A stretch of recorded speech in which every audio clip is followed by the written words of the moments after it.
नमस्कार, जय हिंद, जय भारत। कैसे हैं आप सभी? मेरा आप सभी को वंदे मातरम।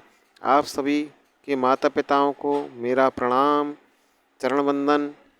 दोस्तों, आज हम जो लेकर आए हैं इतिहास के जो हमारा जीएस का पोर्शन है, उसका बहुत ही महत्वपूर्ण टॉपिक जिसका नाम है प्रमुख आंदोलन, घटनाएँ और समझौते। कौन कौन सी आंदोलन हुए, घटनाएं हुए, समझौते हुए।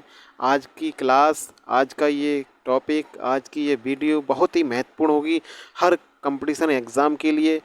वो मेरे सभी होने वाले, चाहे शिक्षक हों, अधिकारी हों, कर्मचारी हों, हर परीक्षा में यहाँ से एक महत्वपूर्ण प्रश्न, 1, 2, 4 प्रश्न ज़रूर बनते हैं। तो वीडियो को आप लास्ट तक देखें, अंत तक देखें। बहुत ही इम्पोर्टेंट होने वाली है ये क्लास आज की। और सभी से मेरा एक ही निवेदन है, हम आपके लिए इतना मेहनत कर रहे हैं तो आपका भी फ़र्ज़ बनता है क्लास को ज़्यादा से ज़्यादा लाइक करें, शेयर करें, कमेंट्स करें और अपने दोस्तों तक शेयर ज़रूर करें। चलिए क्लास को स्टार्ट करते हैं। देखिए आज की क्लास में हमारा टॉपिक क्या रहेगा, प्रमुख आंदोलन, घटनाएं, समझौते। जैसा कि आप स्क्रीन पर देख पा रहे हैं, इसमें होम रूल आंदोलन, लखनऊ पैक्ट, रॉलेट एक्ट, खिलाफत आंदोलन, चोरी चौरा कांड, स्वराज पार्टी, गोलमेज सम्मेलन, गांधी इरविन समझौता, पूना पैक्ट, जलियांवाला बाग, शिमला समझौता, भूदान आंदोलन। ये सभी इम्पोर्टेंट महत्वपूर्ण टॉपिक हैं। एक ही वीडियो में हम इसे कवर करेंगे सब कुछ। देखिए आगे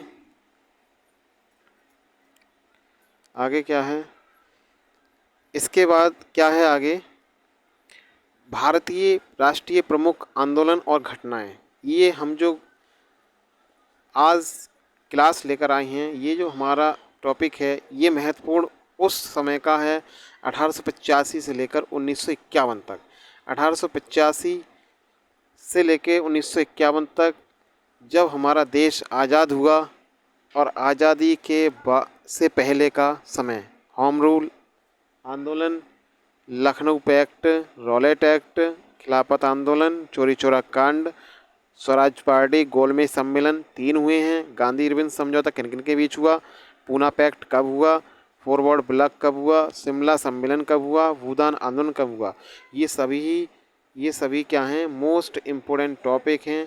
आप इसे ज़रूर देखें। देखिए आगे, देखिए आगे सबसे पहली घटना आती है आपकी 1885 की। 1885 वह समय था जब हमारे भारतीय राष्ट्रीय कांग्रेस की स्थापना हुई। वो समय था सन 1885। ये राष्ट्रीय कांग्रेस का चिन्ह, स्थापना कब हुई, 28 दिसंबर 1885 को इसकी स्थापना हुई।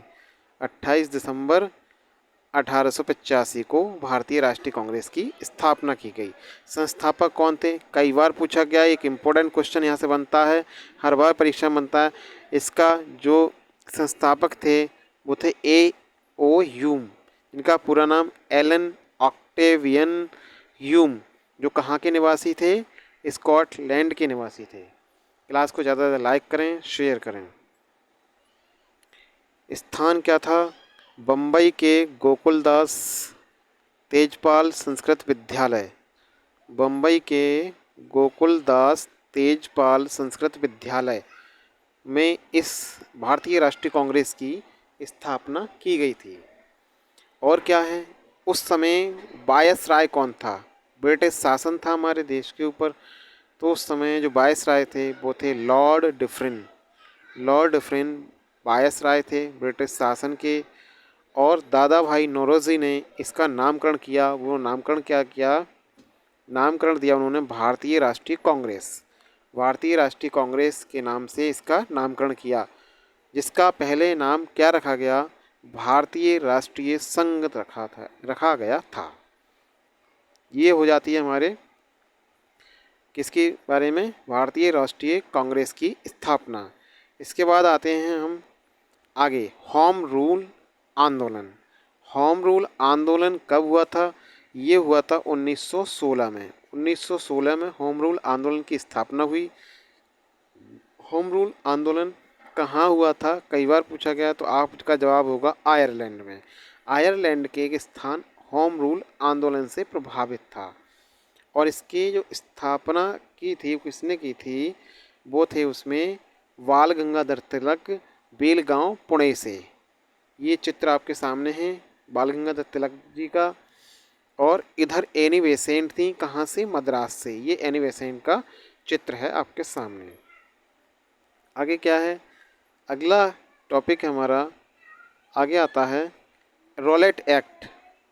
रॉलेट एक्ट कब पारित हुआ, तो आपका जवाब होगा 19 मार्च 1919 को रॉलेट एक्ट पारित हुआ, जिसे उस समय किस नाम से जाना जाता था, तो उस समय इसे काला कानून के नाम से जाना जाता था, क्योंकि इसके अंतर्गत किसी भी व्यक्ति को शक के आधार पर, संदेह के आधार पर उसे गिरफ्तार, अरेस्ट कर लिया जाता था।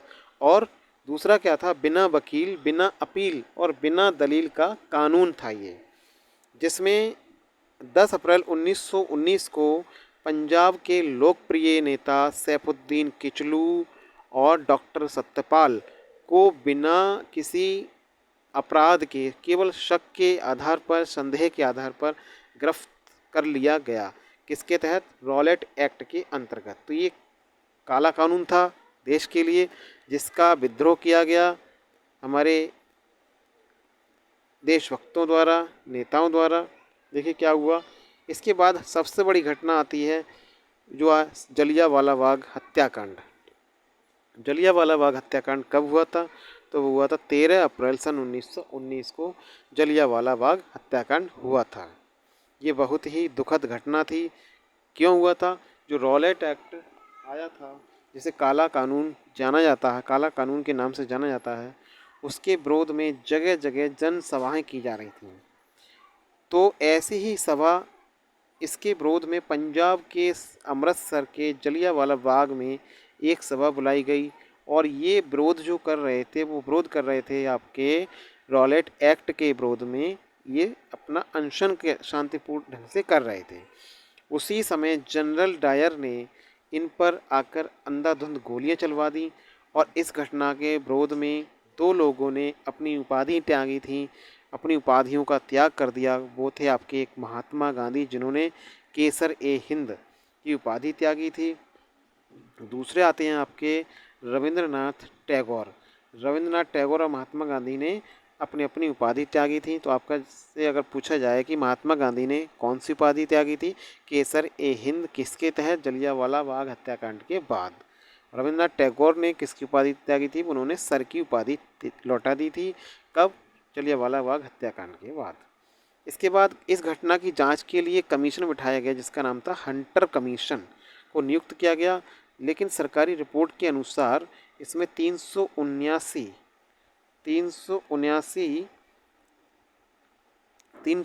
व्यक्ति मारे गए थे। लेकिन कांग्रेस समिति के अनुसार लगभग 1000 व्यक्ति मारे गए थे। जलियांवाला बाग हत्याकांड में एक भारतीय ने जनरल डायर की मदद की थी, वो था आपका हंसराज। इसके बाद अगला टॉपिक है हमारा, देखिए अगला क्या है, खिलाफत आंदोलन। अगला आता है खिलाफत आंदोलन कब हुआ था, ये हुआ था सन 1919 में। खिलाफत आंदोलन तुर्की में खलीफा के पद के समर्थन में ब्रिटेन के खिलाफ आंदोलन था। खलीफा एक पद है तुर्क देश में, जिसके समर्थन में ब्रिटेन के खिलाफ ये आंदोलन किया गया था, जिसकी शुरुआत किसने की थी, शौकत अली। देखिए चित्र आपके सामने है, ये शौकत अली जी हैं। और इधर मोहम्मद अली जिन्ना, ये मोहम्मद अली जिन्ना, जिन्होंने इस खिलाफत आंदोलन की शुरुआत सन 1919 में की थी। आगे देखिए, आगे आता है हमारा असहयोग आंदोलन।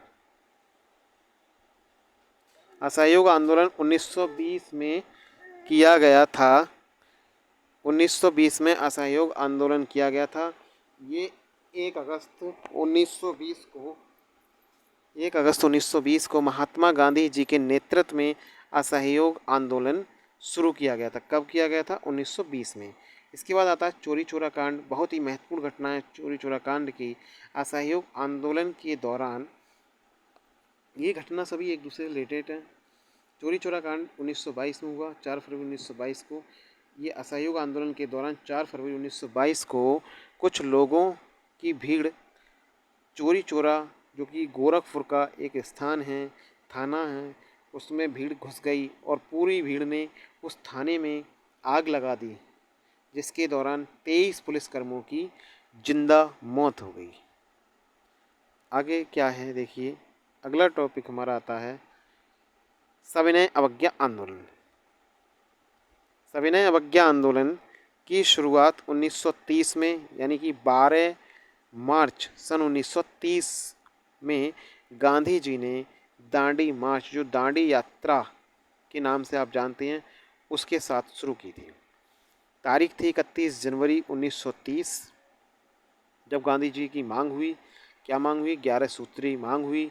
तब उन्होंने अपना जो दांडी या मार्च था उसे रोका था, और वायसराय उस समय लॉर्ड इरविन था, उसने इसे अस्वीकार कर दिया, जिसके कारण गांधी जी को क्या करना पड़ा? सविनय अवज्ञा आंदोलन 12 मार्च को। 31 जनवरी 1930 को गांधी जी की मांग थी 11 सूत्रीय मांग। क्या है 11 सूत्रीय मांग? वो हम आपको अभी बताने वाले हैं, आगे विस्तार से बताएंगे। उसको 11 सूत्रीय मांगों को लॉर्ड इरविन उस समय वायसराय था, उसने उसे अस्वीकार कर दिया, जिसके परिणाम से, जिससे नाराज होकर के गांधी जी ने सवज्ञा आंदोलन की शुरुआत कर दी। आगे क्या है? आगे देखिए, इसके बाद आपको आता है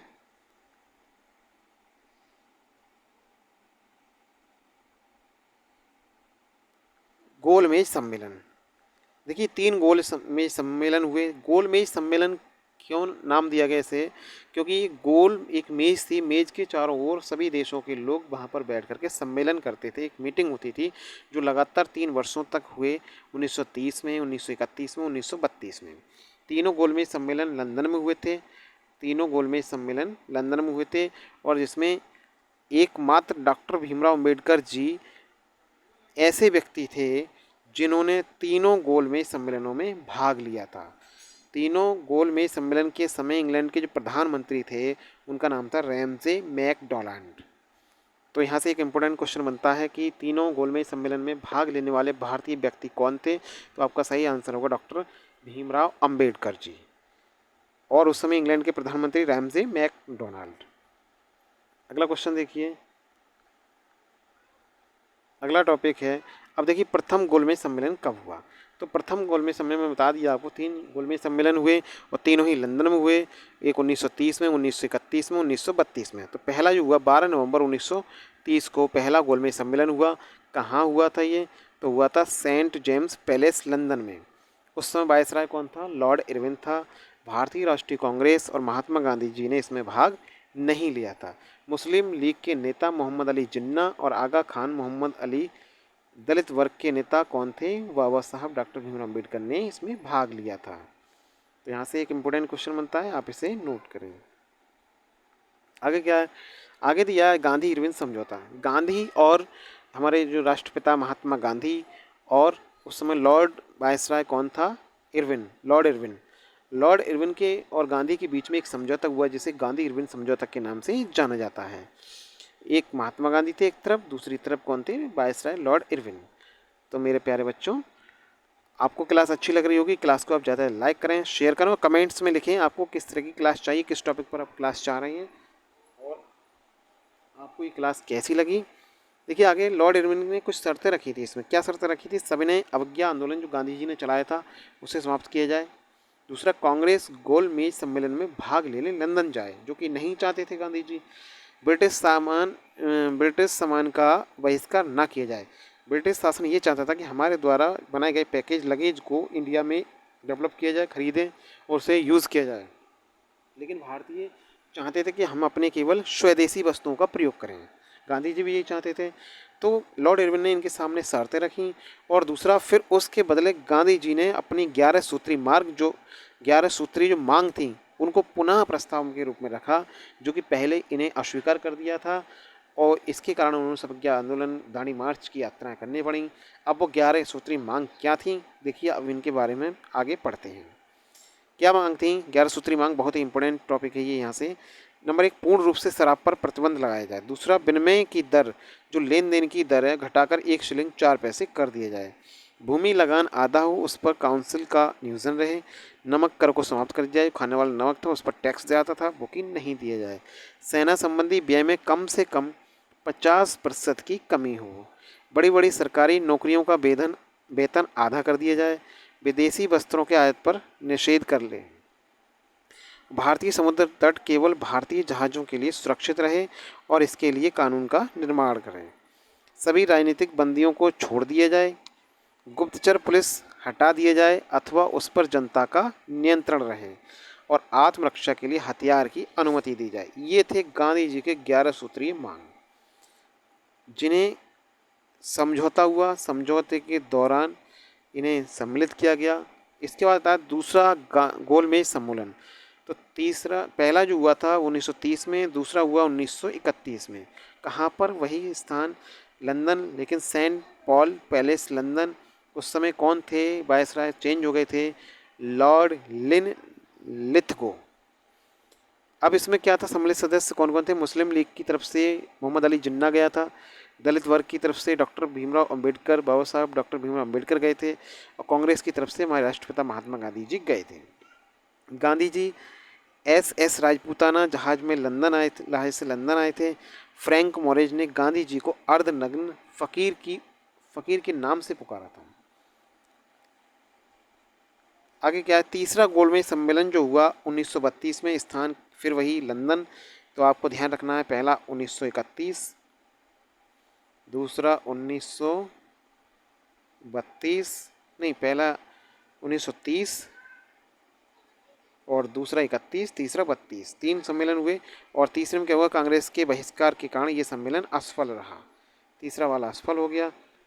आगे क्या है? पूना समझौता, बहुत ही इंपॉर्टेंट टॉपिक है ये। पूना समझौता 24 सितंबर 1932 को यरवदा जेल पुणे में हुआ था। किसके बीच? गांधी जी और डॉक्टर भीमराव अम्बेडकर जी के बीच में। क्या हुआ था जिसके परिणाम क्या निकले? केंद्रीय विधानमंडल में दलित वर्ग के लिए सुरक्षित सीटों को 18% बढ़ा दिया गया और प्रांतीय विधानमंडल में दलित वर्ग के लिए 71 सीटें बढ़ा करके 148 कर दी गई। ये था आपका पूना पैक्ट, जो कि 24 सितंबर, डेट आपको बहुत ही इंपॉर्टेंट तरीके से याद रखनी है। और किस किस के बीच हुआ ये समझौता। आगे क्या है? यहाँ आती है आपकी पाकिस्तान की मांग। देश आज़ादी के समय, आज़ादी से कुछ समय पहले लोगों ने पाकिस्तान की मांग की थी। 24 मार्च 1940 को लाहौर अधिवेशन में मुस्लिम लीग ने पाकिस्तान की मांग की और जिसे अलग कर दिया गया। कब? 14 अगस्त 1947 को। माउंटबेटन योजना के तहत 3 जून 1947 को वायसराय माउंटबेटन ने भारत के विभाजन की योजना रखी और भारत बना 15 अगस्त 1947 को। पाकिस्तान हो गया 14 अगस्त 1947 को। ये जो आपको लाइन दिख रही, रेड कलर की लाइन आपको दिखाई दे रही होगी, ये वाली, ये रेड क्लिप रेखा जो भारत और पाकिस्तान की सीमा को अलग करती है। लास्ट टॉपिक जो हमारा बचता है वो है भूदान आंदोलन, भूमि का दान। 1951 को विनोबा भावे ने भूदान आंदोलन शुरू किया और रामचंद्र रेड्डी ने सबसे पहले अपनी भूमि दान में दी थी। तो दोस्तों, क्लास आपको कैसी लगी? आप अपने कमेंट्स के माध्यम से ज़रूर बताएं और आप किस तरह की क्लास चाहती हैं। आपके लिए हमारी क्लास रेगुलर आती रहेंगी। आप इस चैनल को ज़्यादा लाइक करें, शेयर करें और चैनल पर आप नए हैं तो इसे सब्सक्राइब करें। तो फिर आते हैं एक नई टॉपिक के साथ। तब तक के लिए नमस्कार, जय हिंद, वंदे मातरम, जय हिंद दोस्तों।